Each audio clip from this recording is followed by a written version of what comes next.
Oke, baik. Selamat malam semuanya rekan-rekan. Bagaimana kabarnya malam hari ini? Hari ini kita masuk ke pertemuan kita yang terakhir ya. Tidak terasa hampir selesai ya kuliah kita. Hari ini pertemuan kita yang ke-15.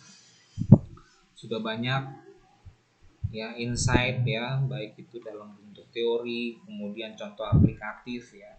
Ya memang sebenarnya digital pemasaran ini identik dengan apa yang kita lakukan sehari-hari. Tetapi nanti pendekatannya sebenarnya untuk mata kuliah digital pemasaran ini bagaimana kita ini bisa langsung ya mempraktekkan kalau saya punya produk gimana ya caranya saya bisa mempraktekkan melalui Facebook. Ya, tetapi sebenarnya aplikasi itu siapapun sekarang saya rasa untuk Anda ya yang sekarang yang pergaulannya yang hidup di era generasi Z ya, sekarang sudah generasi Alpha, malah Anda sudah sangat familiar sebenarnya ya, tinggal Anda langsung aplikasikan saja. Nah, berbentuk aplikatif itu sudah banyak sekali ya, media-media pemasaran ya. Kemudian secara teoritis kemarin kita sudah banyak mengetahui, kemudian aplikatifnya seperti kemarin kita belajar menggunakan media pemasaran menggunakan Facebook ya, kemudian ada Instagram, kemudian ada internet marketing ya. Nah, itu adalah bagian-bagian yang inti dari mata kuliah kita sebenarnya ya. Tapi nanti sebenarnya kalau kita di mata kuliah eh, karena kita kan program studinya ini program studi manajemen ya, jadi atau bisnis ya, memang kalau bisnis ini kita lebih ke cara berbisnisnya bagaimana, bukan menciptakan suatu prototipenya, bukan menciptakan suatu produknya gitu ya. Nah itu, walaupun begitu kita tetap harus tahu ya bagaimana bisa mengakses, minimal kita bisa mengakses bagaimana saya bisa menggunakan teknologi itu ya. Nah itu yang paling penting sebenarnya di mata kuliah kita itu, walaupun kita tidak bisa membuat karena kan kita bukan orang IT ya, kita memang bukan orang IT, tetapi kita minimal tahu ya apa sih kelebihannya digital pemasaran ya, ada apa di sana. Nah itu yang perlu kita ketahui dari pertemuan 1 sampai 15 ini. Oke, baik ya. Tanpa panjang lebar lagi, saya akan coba share materi kita. Hari ini kita akan mencoba membahas mengenai bagaimana kita merancang dan mengelola saluran pemasaran yang saling terintegrasi. Ya, kita sudah panjang lebar kemarin mengenai banyak sekali ya mengenai tentang digital pemasaran. Nah, sekarang gimana ya caranya dengan media digital ini saya bisa merancang dan mengelolanya saluran pemasaran ini. Karena begini ya, walaupun produk kita bagus ya, SDM kita baik, semuanya capable ya, memiliki kemampuan, tetapi kalau kita tidak bisa merancang dan menjaga saluran pemasaran itu, semua tidak akan bisa. Nah, itu yang paling penting. Oke, sekarang saya share PPT kita untuk hari ini. Saya share.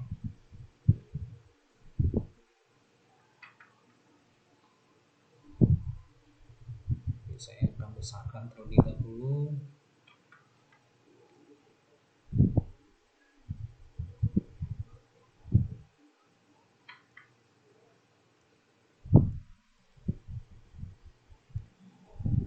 Oke, saya coba dikonfirmasi suara dan gambar apakah bisa diterima dengan jelas oleh Anda.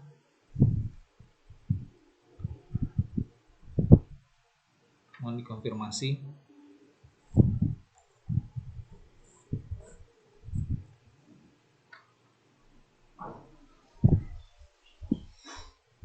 Apakah suara dan gambar saya bisa diterima jelas oleh Anda?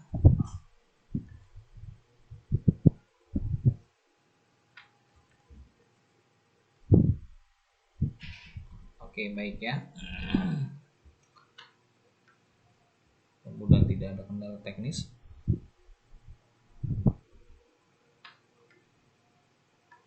merancang dan mengelola saluran pemasaran yang saling terintegrasi. Ada kata kunci di sini, merancang dan mengelola. Ya. Sebelum kita menciptakan saluran pemasaran ya, kita tentu harus tahu dulu ya, produk saya ini nanti kalau saya buat siapa yang beli ya. Nah, terus gimana ya caranya supaya sampai ke tangan pelanggan. Nah, seperti supply chain management ya, sebenarnya hampir sama dengan itu, manajemen rantai pasok ya. Tetapi di sini kita akan lebih dalam lagi mengenai bagaimana yang bisa saling terintegrasinya itu ya, mengelola dan merancangnya. Oke. Kan kalau kita punya produk, harapannya itu adalah di dalam produk saya itu sering kita sebut ada nilai yang dapat digunakan atau disebut dengan value in use ya. Ada value in use.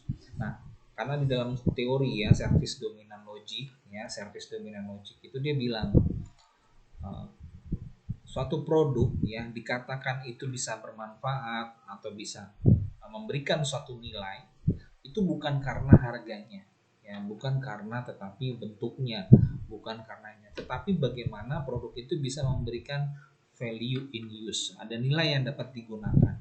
Nah, bagaimana caranya supaya bisa menghantarkan nilai yang ini berhasil ini?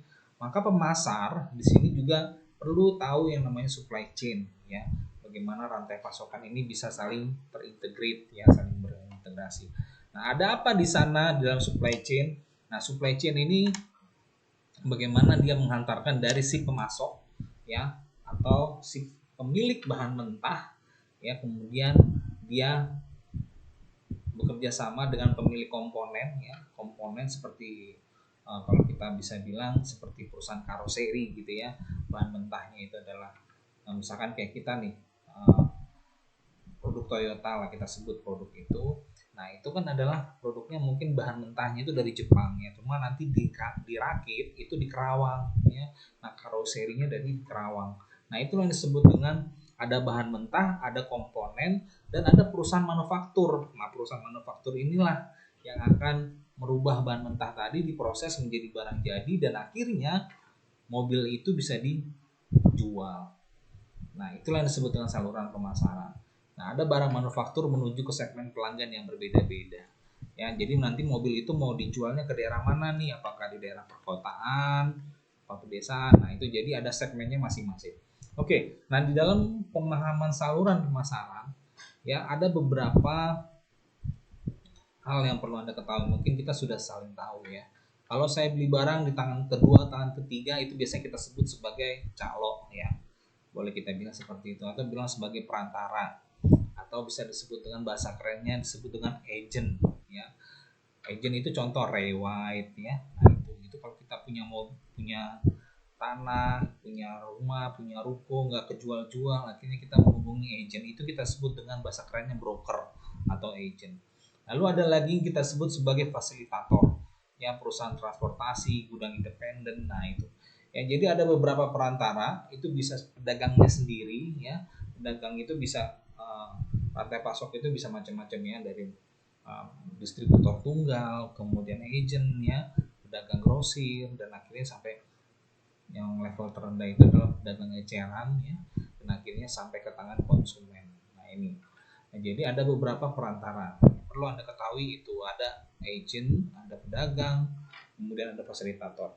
Nah, coba kita lihat di sini bagaimana gambarnya.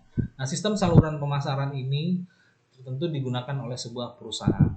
Nah, di dalam sistem strategi pemasaran, saluran pemasaran itu ada dua hal. Ada yang disebut dengan strategi dorong, push ya, dan ada yang disebut dengan strategi tarik. Kita nggak cuma tarik atau kita nggak cuma dorong, tetapi ini bisa jadi dua ya. Oke, sekarang kita coba lihat strategi dorong ya. Dorong itu berarti kita bagaimana produk yang saya buat, yang saya jual itu bisa langsung ke tangan konsumen. Nah, berarti produknya diawali dari produsen ya. Nah, di si produsen ini dia adalah orang yang memiliki kepentingan di awal ya. Jadi ada tenaga penjual, uang promosi dagang, dan lain-lain. Di sini adalah aktivitas pemasaran produsen. Dia yang punya barang pertama ya. Kemudian barangnya dijual ke perantara distributor ya, atau biasa kita sebut dengan ATPM, agen tunggal pemegang merek. ya, seperti contoh Toyota. Nah itu kan cuma satu, nggak ada Toyota 2, Toyota 3. Nah, jadi cuma ada satu. Sepertinya kalau punya pemerintah itu seperti kayak perusahaan maskapai ya, adanya Garuda Indonesia, BUMN ya, perusahaan transportasi udara ya, nggak ada yang lain selain BUMN, itu cuma Garuda Indonesia ya, itu disebut dengan perantara distribusi ya. Lalu kemudian dari perantara tersebutlah dia nanti akan jual langsung ke konsumen. Nah di sinilah disebut dengan aktivitas pemasaran dari produsen sampai ke pedagang ya. Nah si pedagang aktivitasnya berbeda nih sama pemasaran produsen ya, dia udah beda. Bedanya apa? Kalau produsen dia nggak perlu yang namanya iklanin ya, orang saya yang punya kok barangnya, ngapain orang yang butuh saya, karena dia pasti ambil ke saya gitu ya. Nah beda kalau sama aktivitas pemasaran pedagang, di sini dia gencar melakukan promosi penjualan. Nah inilah perbedaannya aktivitasnya ya. Nah maka di sini dari saluran tersebut timbullah loyalitas merek dalam satu kategori rendah kalau disebut dengan strategi dorong atau push ya. Oke, nanti kita lihat perbedaannya. Kalau tadi alurnya dari produsen sampai akhirnya ke konsumen. Nah sebaliknya dengan strategi tarik atau pull ya, kalau orang narik itu berarti kan dia ajak orang itu ke kita gitu ya. Nah berarti kembali ini sebaliknya, berlawanan arah. Ini dimulai dari konsumen dan akhirnya berakhir pada produsen. Nah disebut dengan strategi tarik. Nah alurnya sama aja, cuma perbedaannya dibalik ya. Kalau tadi produsen konsumen, sekarang konsumen ke produsen. Ya coba kita lihat di konsumen, dia akan memberikan perantara atau broker tadi atau agent tadi dan akhirnya kepada produsen. Ya, jadi kita nih yang pakai, malah kita yang ngasih ke produsen, bukannya dari produsen ngasih ke kita yang pakai ya. Nah ini jadi dibalik. Nah di sini disebut dengan aktivitas pemasaran produsen.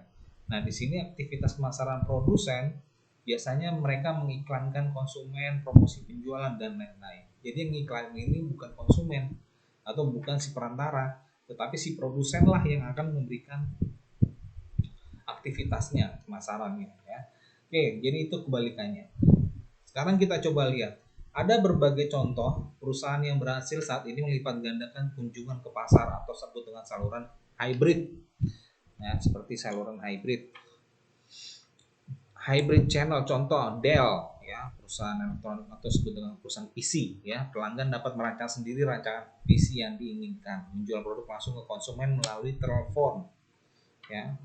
Kemudian internet. Nah, itu disebut dengan menggunakan hybrid channel. Kemudian ada HP ya. Ini adalah macam-macam merek elektronik ya, biasanya familiar dengan laptop ya. Kemudian ada lagi berbagai macam yang lain. Lalu kemudian kita akan masuk ke integrasi saluran. Apa yang dimaksud dengan integrasi saluran? Kalau namanya integrasi itu berarti ada hubungan yang saling terconnecting ya, yang ada hubungan yang saling terikat. Nah, di sini coba kita lihat. Ada harapan integrasi saluran yang ditentukan karakternya oleh fitur-fitur ya.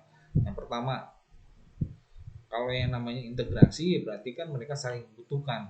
Jadi tidak boleh ada yang namanya miss ya. Nah, kemampuan untuk memesan produk secara online dan memilihnya di lokasi eceran yang nyaman. Lalu kemudian karena dia sudah online dan memiliki lokasi yang nyaman, akhirnya kemampuan untuk mengembalikan produk yang dipesan secara online ke toko pengecer terdekat. Ini integrasi saluran. Ya, jadi kalau misalkan produk ini kita tidak puas, kita bisa mengembalikan produk yang tadi yang kita beli secara online itu ke toko pengecer terdekat. Nah, itu bisa kita sebut dengan integrasi saluran.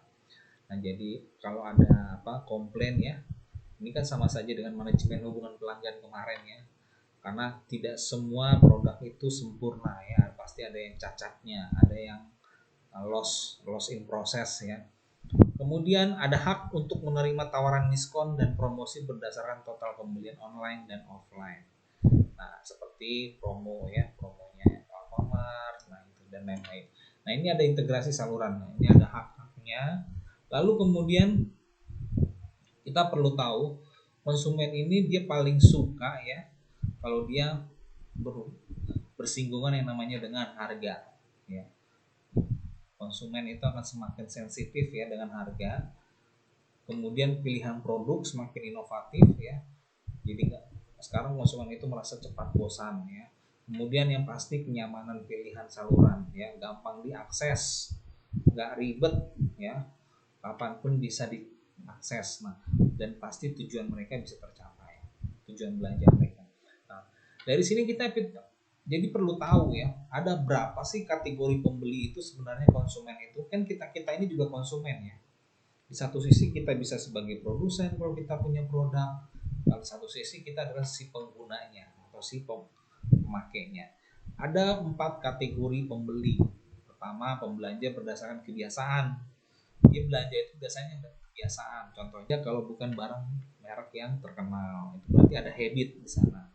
Kemudian yang kedua, si konsumen dia sepakat dengan produk yang bernilai tinggi.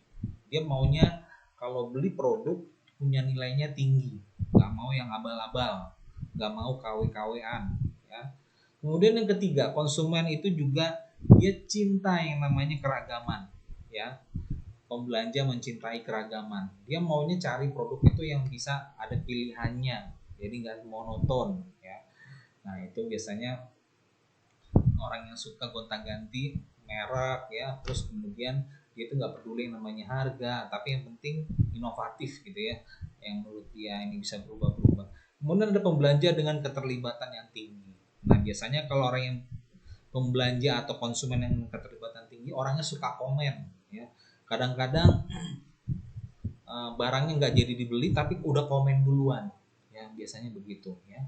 Barangnya nggak jadi dibeli ya, tetapi karena dia lihat, karena dia sentuh ya, akhirnya dia memberikan komen kepada si pemilik usaha tersebut atau si pemilik produk tersebut.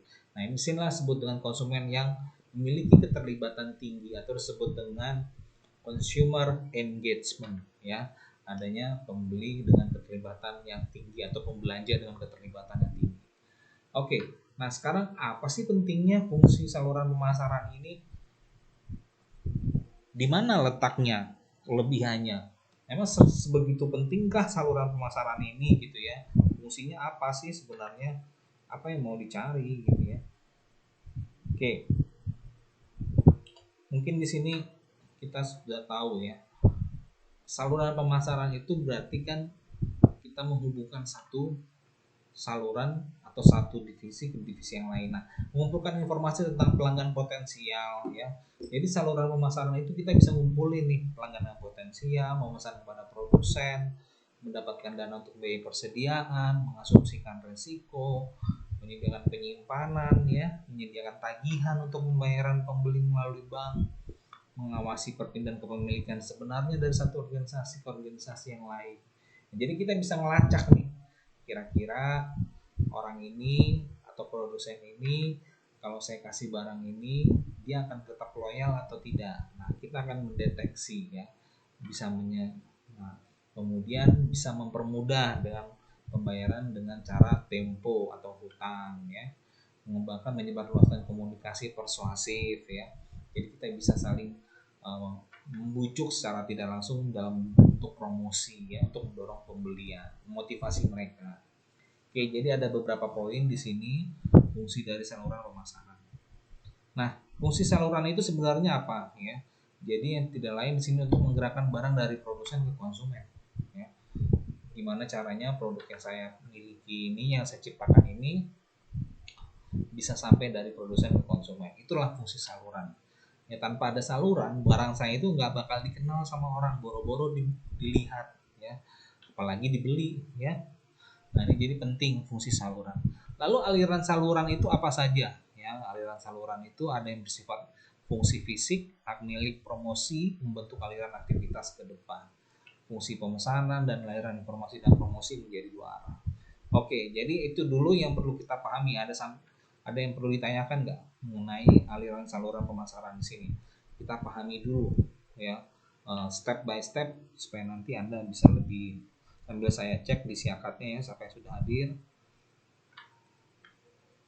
Oke, silakan jika ada yang mau bertanyakan bisa ditulis di live chat.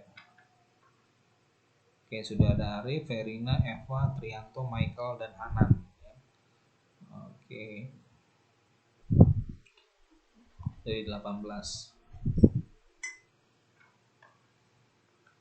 Oke, sambil minum ya. Oke, silakan. Ada yang ditanyakan bisa di.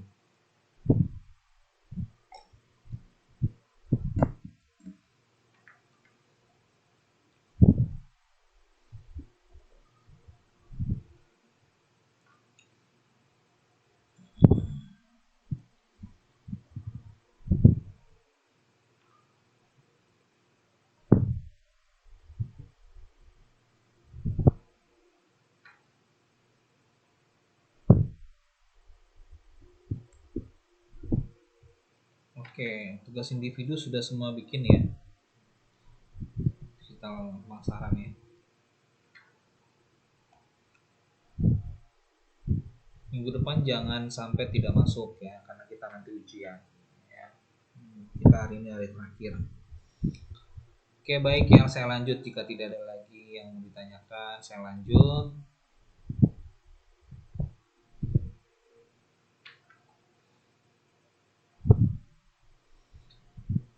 Ya, tadi kita sampai di sini ya, aliran saluran itu ada fungsi fisik, fungsi pemesanan ya, aliran promosi, informasi dan promosi. Sekarang kita coba lihat. Ini adalah gambarnya. Bagaimana contoh 5 aliran saluran pemasaran. Ya, nanti ini di ujian mungkin keluar ya. Jadi ada aliran fisik ya, aliran hak milik, aliran pembayaran, aliran informasi dan aliran promosi. Nah, jadi memasarkan barang itu nggak segampang yang kita pikirkan ya. Nah, di sini kita perlu tahu nih.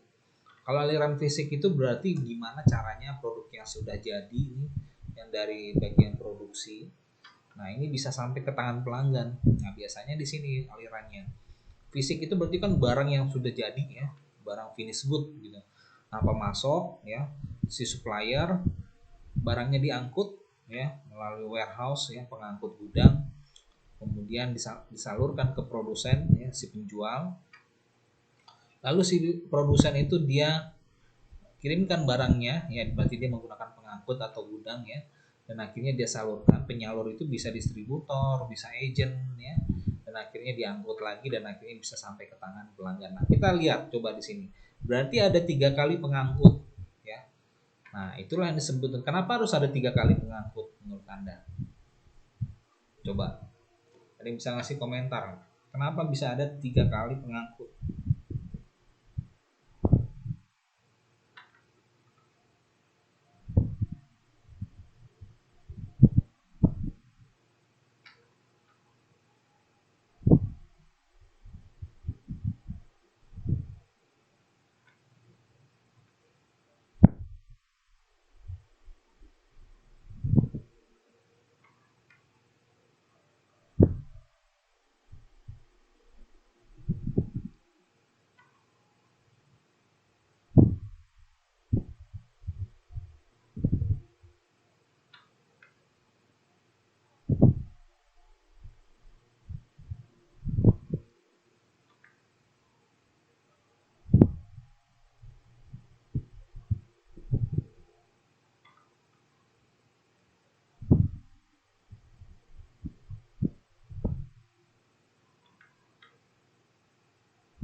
Ada yang bisa ngasih komentar nggak? Siapa di sini? Rekan-rekan.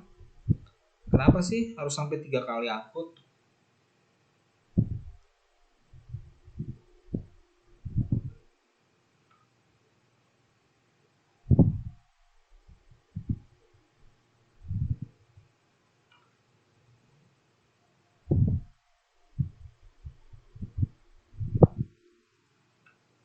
Kalau Anda melihat itu, apa yang terjadi?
Oke, tidak ada yang menjawab. Ya, jadi kalau kita lihat di sini ya, kan Anda bisa melihat dong ya, bisa melihat ada apa kenapa gitu ya, harus kritis ya. Kalau saya pesan barang dari supplier, ya, kan dia perlu angkutan ya, perlu angkutan dari si pemasok atau dari petani lah, kita bilang saya pesan beras ya, petani nanti dia mengirimin barang ke produsen itu adalah perusahaan beras ya, perusahaan beras dibersihin, diolah, diproses, terus dimasukin ke dalam karung. Nah ini kan perlu ongkos angkut ya, maka perlu ada pengangkut satu. Kemudian dari produsen dia langsung salurkan ke distributor beras ya, berarti dia kan harus ngangkut lagi ya, pengangkut gudang, dan akhirnya dari penyalur juga dia akan langsung sampai ke tangan konsumen. Nah maka dia perlu angkut lagi, nah maka ada 3 kali pengangkutan di sini. Nah inilah yang disebut dengan saluran pemasaran yang berlapis ya, berlapis, jadi butuh waktu yang panjang. Nah kemudian hak milik. Nah kalau kita lihat ada aliran hak milik. Aliran hak milik ini bisa dari pemasok, produsen, penyalur, dan pelanggan. Lalu kemudian ya, ke aliran pembayaran ya, aliran pembayaran itu bisa dari pelanggan, ini dibalik ya panahnya, pelanggan lewat bank, penyalur, bank, produsen, bank, dan pemasok lagi. Nah, jadi ada aliran informasi juga begitu, dan aliran promosi. Nah ini ya contoh-contoh aliran pemasaran tuh seperti ini, mulai dari aliran informasi, hak milik, promosi, pembayaran, dan sampai informasi promosi ini juga begitu. Oke, nah kemudian saluran pemasaran konsumen dan industri. Nah kita lihat apa perbedaan saluran pemasaran konsumen dan industri. Kalau pemasaran konsumen dia levelnya sampai tingkat ketiga ya, pemasaran konsumen dengan saluran pemasaran industri. Nah, kalau pemasaran konsumen kita lihat di tingkat 1 si produsen dia langsung jual barang ke pengecer, dan pengecer langsung pakai barangnya ke konsumen. Ya kalau di tingkat 2 dia melalui 2 tahap ya, dia ada lewat pengecer dan pedagang grosir.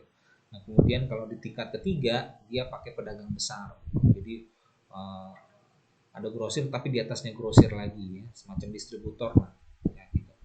Itu dari sisi saluran pemasaran konsumen.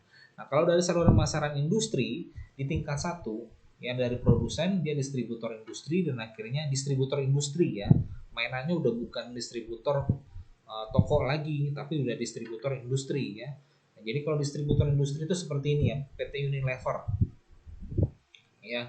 Nah PT Unilever itu dia nggak mengolah bahan mentah menjadi barang jadi ya, beda kayak perusahaan Isin. Perusahaan Isin dia adalah perusahaan biskuit ya, tapi dia mengolah bahan mentah diproses menjadi barang jadi. Nah seperti PT Unilever ya, Pepsodent itu dia enggak ya, dia adalah ambil dari si supplier ya, kemudian diolah, dikemas ya, kemudian sebaik mungkin, dan akhirnya dijual ke pasar. Itu mereka adalah distributor industri namanya ya. Lalu kemudian ada pelanggan industri. Nah kalau kita lihat coba yang di tingkat kedua, di sini ada produsen, dia ada perwakilan produsen. Nah biasanya kalau perwakilan produsen itu seperti kayak showroom mobil ya, jualan mobil Toyota. Coba kita lihat mobil Honda, Toyota itu pasti di setiap daerah ada. Nah dia memiliki namanya perwakilan produsen. Nah itu jadi bikinnya di daerah Kerawang ya, dibikin dari Kerawang, dikirim ya, dikirim ke perwakilan produsen di setiap daerah. Nah makanya showroom Toyota, mobil-mobil itu di setiap daerah itu pasti ada. Nah mereka kita sebut sebagai perwakilan produsen ya. Kemudian ada lagi cabang penjualan produsen. Nah gitu ya. Oke. Nah ini adalah contoh saluran sektor jasa. Nah, saluran sektor jasa kalau tadi ada produk, barang ya.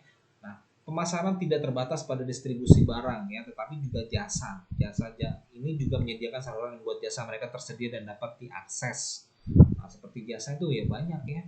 Kemudian ada jasa perbankan ya, atau kemudian ada ini seperti jasa ini ya. Kalau kita lihat ini kan ini dia ini pada artis semua kebanyakannya, seperti jasa musik ya, terus jasa recording. Nah ini bisa digunakan. Lalu kemudian keputusan rancangan saluran itu dibuat ya atau dibangun. Ini mulai dari analisis kebutuhan konsumen, menentukan tujuan saluran, identifikasi alternatif saluran utama, dan akhirnya dia evaluasi alternatif saluran utama.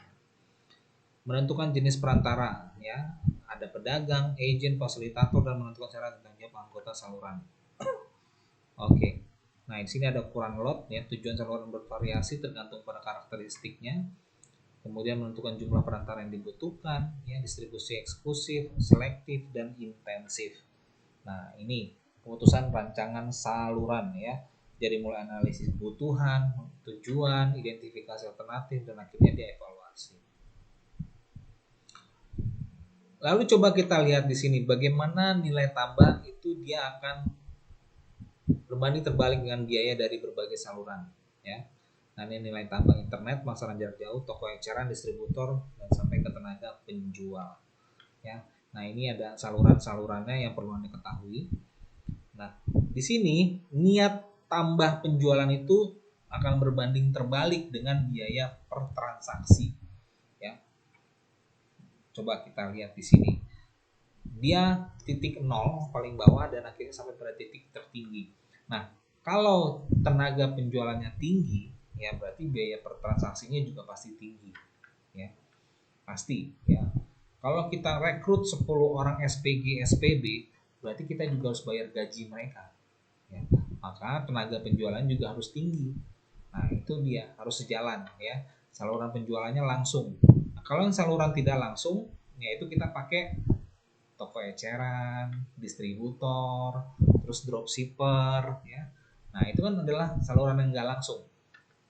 Nah, itu klasifikasinya dia nilai tambah penjualannya dia sedang-sedang aja karena kita harus bayar atau harga kita itu nanti harus lebih rendah daripada langsung dari si penjualnya ya atau si pemilik barang pertamanya. Nah, itu disebut saluran yang tidak langsung.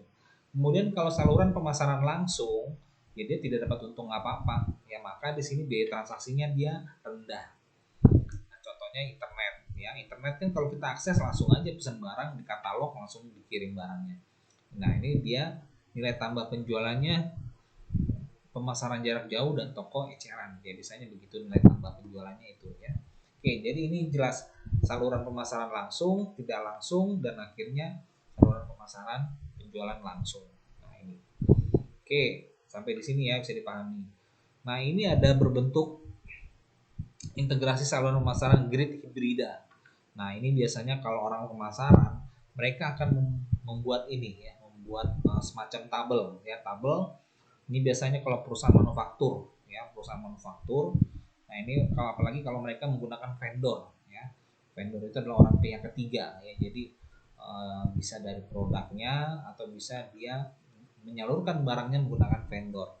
Nah, ini seperti ini ya, ada internet, manajemen akun nasional, toko eceran, distributor, dan lewat iklan. Nah, jadi kira-kira itu. Nah, e-commerce kita kemarin sudah belajar. Nah, silakan Anda bisa baca lagi di sini tentang e-commerce ya, ini untuk menambah wawasan Anda, jenis-jenis perusahaan pure click ya, tentang e-commerce, keunggulan kelemahan pure click. Nah, ini pure click Anda tahu ya. Nah, 3 aspek kunci transaksi online. Nah, ini seperti ini ya.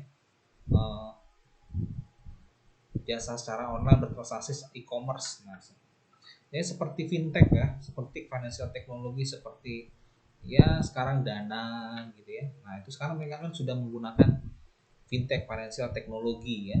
3 aspek kunci transaksi online pasti interaksinya dengan situs web ya, pengirimannya produk, kemampuan mengatasi masalah ketika terjadi masalah. Nah, jenis perusahaan yang bergerak online itu ada brick and click, pure click. Nah, ini contoh-contohnya jenis perusahaan yang bergerak online. Pure click ini klik murni, ini web tanpa keberadaan sebelumnya sebagai perusahaan. Nah, biasanya kalau di dunia itu disebut dengan PayPal, payment. Terus sekarang ada Shopee Pay Later. Nah, seperti itu yang sekarang-sekarang gitu ya. Kemudian mesin pencari, situs transaksi, GoDaddy. Nah, oke. Nah, ini contoh-contoh konkret ya yang nyata. Apa kelebihan dan kelemahan dari pure click itu ya. Nah, silakan Anda baca di sini. Terus contoh yang lain dari brick and click, bata dan klik. Nah, ini Ini contohnya perusahaan bata dan klik tercipta karena ada kekhawatiran penjualan online. Nah, ini. Oke, ini ada kelebihan dan kelemahannya sama ya. Kemudian sekilas e-commerce, nah contohnya seperti ini. Kita sudah tahu ya, orang memasarkan rumah dijual, kemudian apartemen ya, terus sewa apartemen, semua sudah menggunakan mobile commerce atau m-commerce, dan akhirnya selesai. Oke, jadi itu pembahasan kita mengenai hari ini. Sekali lagi, minggu depan kita akan, bukan minggu depan ya, berarti kita masih ada minggu tenang dulu ya mungkin ya. Coba sebentar saya cek dulu ya. Coba kita kapan ujiannya? Ada yang tahu nggak di sini? UAS-nya. Coba ada yang komen, bisa kasih komen nggak? Saya coba sambil cek.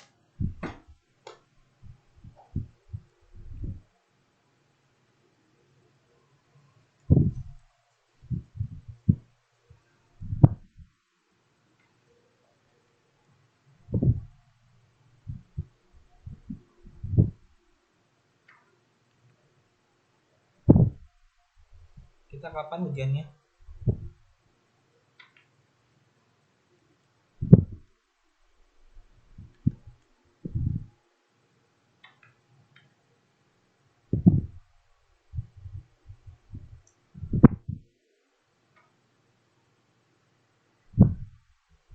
Kita ujian tanggal 6 sampai tanggal 10. Karena kemarin itu ya ada libur ya. Berarti kita tanggal 6. Sekarang itu tanggal berapa? Ya, memang karena kemarin itu kita libur ya. Ada terpotong libur kalau tidak salah ini. Ya sudah. Memang ada yang, kan kalau sudah ada yang mata kuliah yang sudah ujian itu karena mereka waktunya tidak ada yang tidak libur ya. Kalau kita kan memang kalau ada yang libur ya terpaksa ya kita ini ya, kita mundurkan. Nah, harusnya minggu tenang itu tanggal 30 bulan 5 sampai tanggal 3 ya. Aturannya ini minggu tenang sebenarnya ya. Cuma karena libur kita pakai, dan akhirnya kita itu minggu depan saja ya langsung ujian ya. Tanggal 6 sampai 10 ya. Ya, betul. Kita tanggal 6 sampai 10. Ya, maksudnya berarti kita masuk ujiannya itu di tanggal 10 Juni ya, sesuai jadwal ya. Ya, karena kita libur itu jadi Anda tidak bisa minggu tenang. Oke, tanggal 10 kita minggu depan ujian ya, sesuai jadwal. Baik ya, sampai di sini pertemuan kita, tetapi kita tidak mengurangi esensi perkuliahannya, semua sudah dilakukan sesuai dengan jatah ya, sesuai dengan jatah Anda tidak dirugikan. Jadi kita tetap sesuai peraturan ya.